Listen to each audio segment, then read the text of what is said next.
to bring it through the loop there. And at this stage I'll do a chain, then I'll do 3 more double crochets by just putting in the loop and hooking from below. Again, I'll pull this so it doesn't actually, so it hides. I'm trying to hide there, and don't worry about that, we'll hide that too. So 2 now, and that's our 3rd one. I can snip those with scissors if they annoy me. Now at this point I will do 5 chains. So 1, 2, 3, 4, 5. Then I will do another by putting that along on the top, 3 double crochets in that space. Again here, later on I'll come and hide that or snip it, just like I'll do with this one, so it's nice and neat. The other way you can do is actually hide it like that. So if I bring it up there, because I'll be doing more stitches there, like so, but I need to do 5 more stitches or chains. There we go. Then here I will do the double crochet, making sure that bit is there. And then I'll do another one,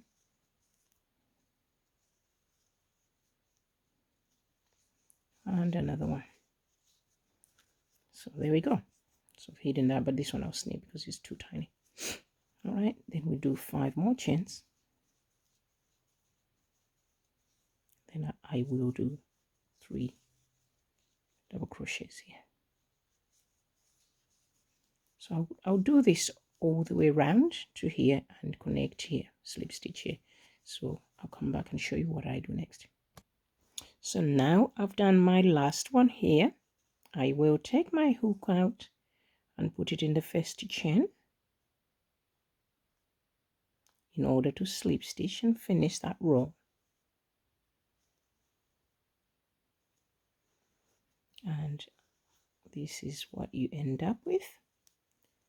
Then I will slip stitch again. Oops.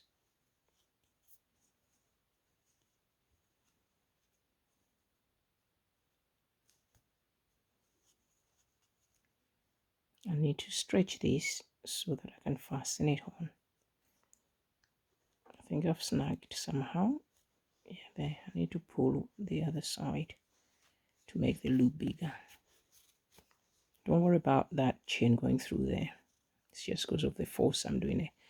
But now I do this technique if I'm using a big ball of wool. These are the remnants, so it's no problem. I can just pull this to tie up the loop. But because if I'm wanting to, I'm demonstrating. So if you know what to do, if you've got a big ball of wool, instead of trying to pass the big ball of wool there to tie the knot, you can just do your little square circle.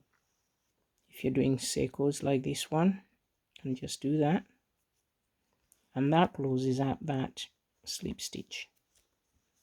So now we have that.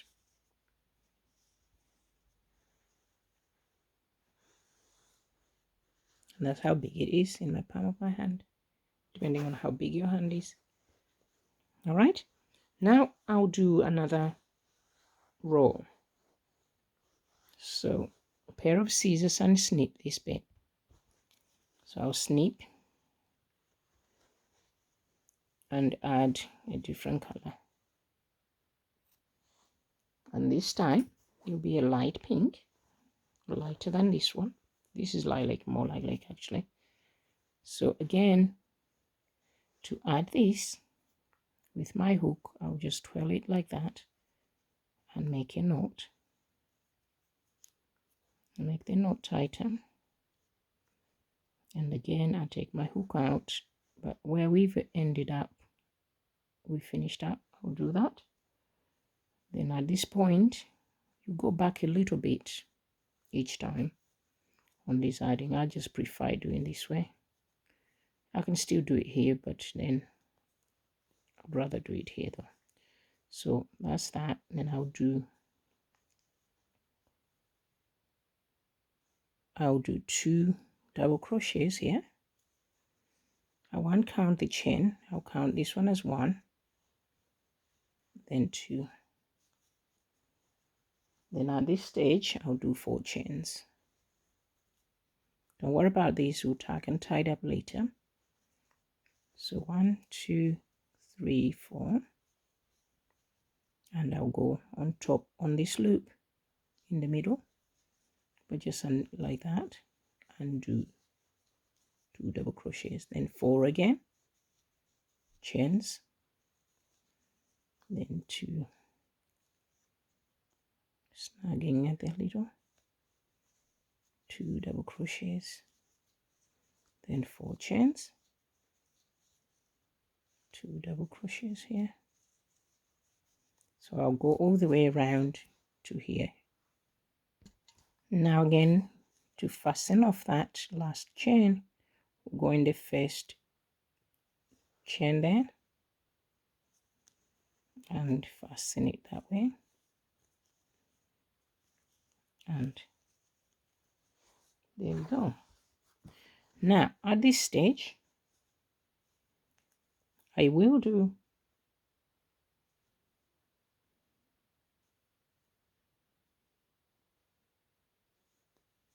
I think I'll do it that way because then it's on top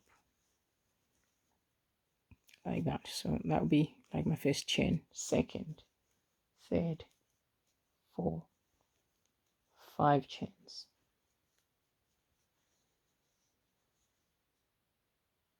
So I counted this first stitch as 1 chain, then do 3 more, 4 more, sorry, 5. Then I need to DC 5 in there.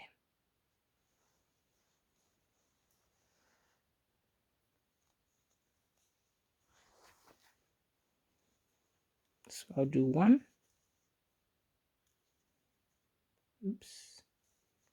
2, 3, 4, 5. Then I'll do 1, 2, 3, 4, 5. Then 2, 5 DCs, 1, 2, 3, 4, 5. So you end up with a raised bead there, raised bead there. So I'll carry on 1, 2, 3, 4, 5, and I'll do 5 DCs in the loop. 1, 2, 3, 4, and 5. So we'll carry on doing these all the way around to get back to where we started, and I'll come back to you. Now I've done my 5th double crochet there. Again, I'll go in the back of that stitch,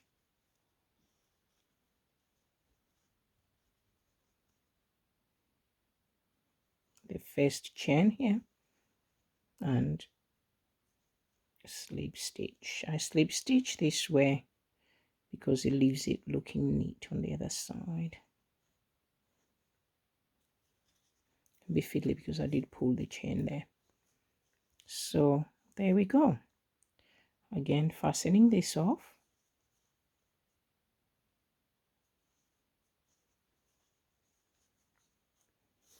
I'll put big loop, my little sequin, and pull that side. And I'll leave a long string here because I can use that to connect it to something else if I want, or just to make it safe as well. And at this point, let's say you're making a round blanket or throw, you just carry on going. The technique when you're adding stitches, like here we did 2, here we done 5, you can break this up into two so that the pattern doesn't get bigger, but you end up expanding out. You need to do that so it doesn't curl in itself, so it stays flat, like so. So if you like that, please do follow me so you can see many more of my patterns I'm going to share with you. There is also another pattern I shared, which if you would like to have a go, is that is ideal for squares, for blankets, and you can do them in different colors. You can do here different colors and that different colors, just like I did in a circular one where I changed colors. You could have had this darker color, then this row and this row same color maybe, or each row you can have different color. But I thought I would demonstrate on how to add the colors so you have a feel, and if you don't already use other colors, you can see how we connect that, and hopefully you'll enjoy this pattern and you'll be able to create your own. Bye for now and see you soon, and thank you once more for watching. Bye.